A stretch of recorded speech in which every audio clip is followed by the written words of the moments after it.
I have a chipper here, yes, a chipper, from a brand that you have never seen before. It's ultra premium, but it's not a premium price. I'm very, very excited to unbox this. It's my first time doing it. Now in this video, I'm gonna tell you who I think this is for, how does it work, and also, where does it sit in your bag? But first, let's get to unboxing this. Well, I say unboxing it, unwrapping it. Oh, look at this. Wow. Okay, there's some details here that I'm seeing that I didn't expect. Look at this on the bottom, almost like glide sort of rails, sort of, I'm guessing, to help with turf interaction. What do you think of this, by the way? It's radius. Like I said, you will have never, ever heard of this. I'll be honest, I didn't. Oh, okay, and have a look at this on the top. Didn't expect to be seeing this. Almost like a sight line. Right, let's get this in the sunlight so you can see it more. But almost like a sight line you would have on a putter to sort of signify where the middle of the putter head is. Ah, okay. This is interesting. Let's get it fully unboxed here. I will put this plastic in the bin, but let's whip this off really quickly. So, radius, you've never heard of it before. Oh, I tell you what, that head feels weighty, you know? That head really feels weighty. Oh, interesting. Come and look at this here. Come and look at this down behind the ball. Let's pull a ball in here. The shaft feels very short. It feels very upright. So what I mean by that is the shaft angle is in this direction. But look how big the head looks down behind the ball there. You can really see that little top line there, giving you sort of, I guess, very much putter vibes. Okay, let's talk specs. So spec-wise, it's got 38 degrees of loft. It's got a lie angle of 68. It's got a shaft length of 35 and a swing weight of F2. So effectively, very, very similar to a 9.9. Maybe a little more or a little less loft, as I should say, than a 9.9. I can't get over that head weight. It really feels heavy. I wish you could sort of get that across to you right here. It does feel like there's a bit of a lead weight here at the bottom. Now, effectively, the idea of a chipper is that you get close, shaft angle's more upright, so it allows you to do that. And you just basically put your putting stroke on it. Now, I'll tell you what, that heavy head there, I know I hit it a little hard, but it did feel like it had its own momentum through the shot a little more, almost like it was carrying it through. But I would say this grip feels a little bit cheap, and I don't know if it feels too heavy. We've got to hit some shots to sort of see if it's any good. Okay, that was a bit of a better shot. Tell you what, I chose a stinker of a chip right here. Now, I said before, this is very similar to a 9.9. So you're probably thinking, Alex, I could save myself some money and just use my 9.9. Well, I want to put it in a head-to-head battle. Radius versus my current 9.9. Now, the things that are going to stick out to you straight away are the thickness of the bottom, these sort of glide areas to help turf interaction. Also, the weight, it feels significantly heavier. And then look at this, right? As I place these down behind the golf ball, go down the line for me. Wow. So that's how my 9.9 looks. And if I was to place my chipper down now, look at the difference. So can you see how the chipper encourages you to get closer like a putter, whereas the 9.9 doesn't really do that? The 9.9, if I got close, the heel of that club would be significantly off the ground, whereas with the chipper, it's not. Also, like I mentioned before, that sight line. So this is a pretty good example of where I would use this chipper. So let's choose this as one of the first in the head-to-head battles. I can't get over that weight. I don't know if it's a bit off putting at the minute. I don't know. Right, okay. So a little bit of a chip and wow. Came off a little bit harder. That head weight's a little bit hard to get used to right now. Let's hit one with the 9.9. But I did want this to sort of come across on camera that I'm trying this the first time and I just want to see what actually happens and prove if this is any better than just using your 9.9. Now the first few, oh my lord, this feels light now, will be a little more favouring the 9.9 because I played countless shots with this 9.9 just like this. Okay, so first up, the chipper's losing right now. But I would say this, the chipper is designed for golfers who get weak at the knees when we get short little chips. For people who hate chipping off tight lies and generally have no confidence. So that's a prime example right there, right? Just off the side of the fringe, probably like 5-10 yards, loads of green to work with where we would use the chipper / 9-iron. Now these are the scenarios I wouldn't use it. I wouldn't use it in a bunker. I wouldn't use it in thick rough. I also wouldn't use it to loft over a bunker. The scenarios that we're talking about are just around those fringes, roughly 3 to 5 yards away. Possibly when you're a little bit further on links turf, but essentially when you've not got a lot of mounds, obstacles, bunkers to carry, and the lie's pretty good, this for me is where this will come into its own. So let's continue this battle. But first, I told you about this price. Have a look at it here. I mean, I think it's a really good quality product. Like in terms of the look of it, it looks really good quality, doesn't it? And I would say this, even though I didn't quite get the gauge of those first few shots in terms of distance control, it did feel soft off the face. It did feel very premium off the face. Okay, so price-wise, this is $89.99, which I think, honestly, for the quality of the product, it's a little bit of a steal in the sense of, usually when you hear something below £100, I don't mean this in a bad way, there's plenty of good clubs out there on the second-hand market under that price, but for a new club to have this much quality, under £100, that's pretty good. Right, let's continue this battle. Scenario number 2. So we're just off the side of this green here, aren't we? This is prime.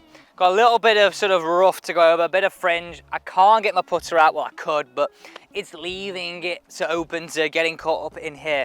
Let's go 9-iron first. Now it does say that literally you can hit any chip without the fear of blading and chunking. I can sort of see why that hand's higher, and I've got another thought, which I'll tell you in a second, but let's hit this first one with the 9-iron. With the 9-iron here. Okay, little dinker off the side, little left to right, a little bit like that. Not too bad. Now remember, I've used this 9-iron a lot. I know the feeling, but I've got to put myself in your shoes. So how this is going to sit in your bag, who's this for? So when I see people hate chipping, we sort of panic when the club goes a long way back. Now for me, where I'm going wrong right now is, because this head is heavier, it doesn't actually require much of a backstroke. You literally can put the putting sort of stroke on it. I may be taking it back at the minute a little far. Let's take it back a little shorter, and the head weight just sort of pops it. Okay, I definitely was aware there of taking it back a little shorter, you know, sort of more like there to there, as opposed to with 9-iron, there to there. Now I do feel, again, it feels soft off the face, a little bit of check on that too, and you can almost feel this coming into play a little bit. It does glide through the turf nicely. Other things that I really like, okay, I've only hit a couple of shots now, but this top line, see the sort of chrome finish into the sort of dark area here, and most importantly, this sight line. If you struggle with chipping, you're probably worried about contact left to right. So this really just to show you where the middle is, so you know exactly how that works. Let me show you this down behind the golf ball, but let's hit another one. So what do you think of the price point? Would you pop it in your bag? Now, how I see this working in your bag, it's sort of replacing, I guess you've got to have it in there as an extra, so you're probably going to replace, so most people carry 4 wedges. You'd take one wedge out, maybe a lob wedge, or I would say lob wedge to be fair, because if you're struggling with chipping, your sand wedge is going to be good enough loft to get you out the sand. Lob wedge is where we start to go wrong, so if you don't use it a lot, maybe pop this in there instead. Have a look at this down behind the ball. You do really feel, right, you're getting closer. You really do feel you're getting closer to that golf ball, which I really do like. It feels like your chest is over the ball. So I'm thinking this from a technical point of view, okay? That's what I would tell people if they were struggling with the chipping to do. This encourages that. Also, that head from toe to heel, it looks fairly wide, doesn't it? And that lie angle sort of, I don't know how to describe it, a bit more shovel shaped than normal, hard to hit, I guess, wedge shape. Again, I'm putting myself in the perspective of somebody who really struggles with their chipping. So that's that position there I would really encourage you to get into. And just to show you again with that 9-iron, we've got one more scenario after this. Like, look how the difference of the club sits there. For me to match them, look how the heel's off the ground. I've got to adjust it more at the toe with the 9. That's more comfortable. Only time I get far away, hard to control. Okay, right, different scenario here. Again, a little bit to carry over. This is an interesting one. I'm sort of testing the boundaries right here. If I can use this. Oh, that felt so easy to use. I tell you what, I'm getting used to.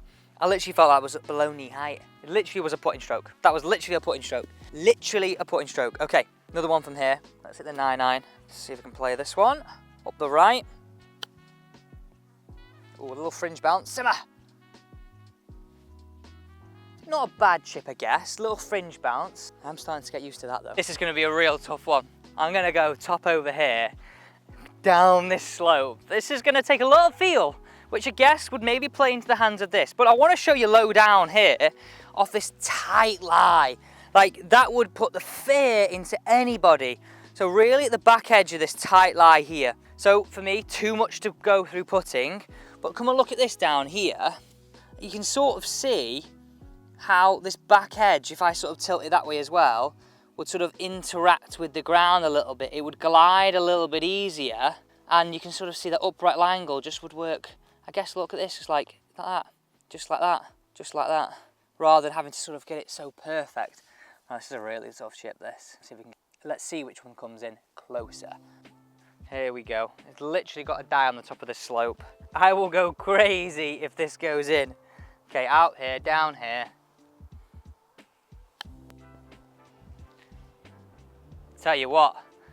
I tell you what, go on, keep breaking in there.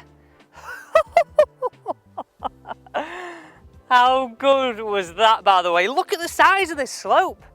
So there, you saw it get a little bit of check, and I guess that's sort of, these grooves are quite thick and quite deep, giving you that sort of check. I'm gonna say, it does feel premium. That checked up lovely. Now, I want to just talk a little technique here.